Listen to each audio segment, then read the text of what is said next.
Hello guys, आप सभी कैसे हैं। नमस्ते, जोहार, वड़क्कम। मैं जो आप सभी का स्वागत करती हूँ मेरे यूट्यूब चैनल वंडर विद जो। और गाइस, सबसे पहले मैं आप सभी से माफ़ी मांगना चाहती हूँ। प्लीज़ मुझे माफ़ कर दीजिए। आई एम सॉरी, क्योंकि ये ब्लॉग करीब 1 महीने बाद जा रहा है। मैं इतना ज़्यादा बिज़ी थी कि क्या ही बताऊँ। और आज रिपब्लिक डे और मतलब गणतंत्र दिवस और सरस्वती पूजा दोनों ही एक साथ था, तो मैं सुबह सुबह फ्लैग लगाने छत में गई थी। फिर मैं मार्केट जा रही हूँ क्योंकि सरस्वती पूजा के लिए मुझे फल फूल और जो भी सामान चाहिए है इसलिए मैं ख़रीदने गई। और मैं अकेले गई थी खरीदने के लिए। यहाँ से मैंने फूल लिया और फिर फल के लिए मैं फल में मैंने कुछ दिन पहले थोड़ा सा ख़रीदा था और जो बाकी था मैंने आज ख़रीदा। और फिर मम्मी ने बोला आते वक्त मिठाई लेना, तो यहाँ जो भी ड्राई आइटम थे मिठाई में, जितना संदेश और लड्डू वगैरह, वो सब मैंने ले लिया। और फिर लेने के बाद मैं आ चुकी हूँ घर। और मेरी बहन को बोल रही थी मैं कट्टी, मैं तुझसे बात नहीं करूँगी। मैंने इतना उठाया बट तू मेरे साथ नहीं गई।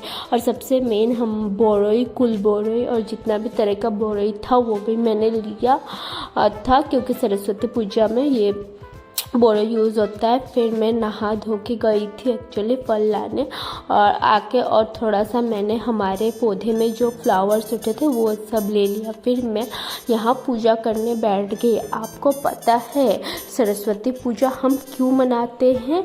जब ब्रह्मा जी इंसान जीव जंतु बनाए थे तो वो ये सब देख के बहुत खुश हो गए थे, बट अगले ही पल वो उदास हो गए थे।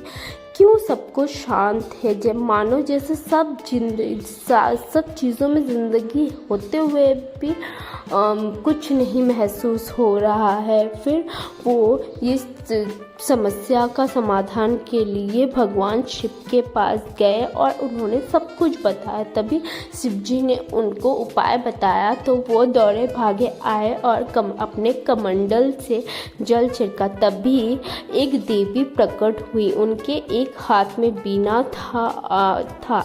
तो उन्होंने उस देवी से कहा कि आप अपने वीणा से सृष्टि में सुर भरने को। तो उन्होंने बीना से मानो पूरी दुनिया उनकी बीना से मानो पूरी दुनिया में आवाज़ आ गई। तभी ब्रह्मा जी ने उनको वाणी की देवी माँ सरस्वती दिया। जैसे कि बसंत के दिन उनका आगमन हुआ था, इसीलिए इस दिन को हम सरस्वती पूजा करते हैं। और मैं यहाँ साड़ी लगा के तैयार हुई थी, 2 घंटा लगे थे मुझे तैयार होने में। उसके बाद देखो मैं क्या लगा के जा रही हूँ। आधे रास्ते जाते ही मेरा साड़ी खुल गई थी। ये तो गजब बेइज्जती हो गया मानो।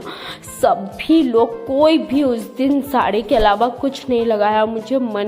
मेरे दिल के अंदर कैसा फील हो रहा था कि मैं बता भी नहीं सकती आप सभी को। इतना ज़्यादा बुरा लग रहा था। मैंने इतना टाइम लगा के मेहनत करके साड़ी लगाया, मेकअप किया, और आखिर में क्या होता है जब हम बहुत ज़्यादा और दिल से मेहनत करते हैं और जब हमें उसका फल नहीं मिलता, हम फेल हो जाते हैं, तब हमें अंदर से बहुत ज़्यादा बुरा लगा। उस दिन तो मैं मानो मुझे जाना ही नहीं आज पूजा में, बट मेरी बहन और मम्मी ने बोला क्या होता है, थोड़ा सा अलग तू अगर लगेगी तो क्या, जो साड़ी नहीं लगाएंगे तो सरस्वती पूजा में। बट मैं और मेरी बहन एकदम सही टाइम में पहुंच गए थे और हमने प्रसाद भी खा लिया था। एकदम वो लास्ट प्रसाद खाने के टाइम में हम पहुंचे थे।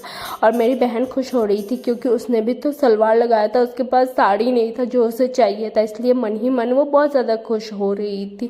बट मुझे अंदर से बहुत बुरा लग रहा था। और आते वक्त ये सरस्वती पूजा दिखा था क्योंकि आज रिपब्लिक डे भी था। Thank you for watching this video. और गाइस प्लीज़ लाइक शेयर और सब्सक्राइब ज़रूर करना। मेरे वीडियो को ढेर सारा प्यार देना। और अगेन सॉरी, मैं आगे से टाइम में ब्लॉग ज़रूर अपलोड करूँगी। Thank you for watching. Bye, take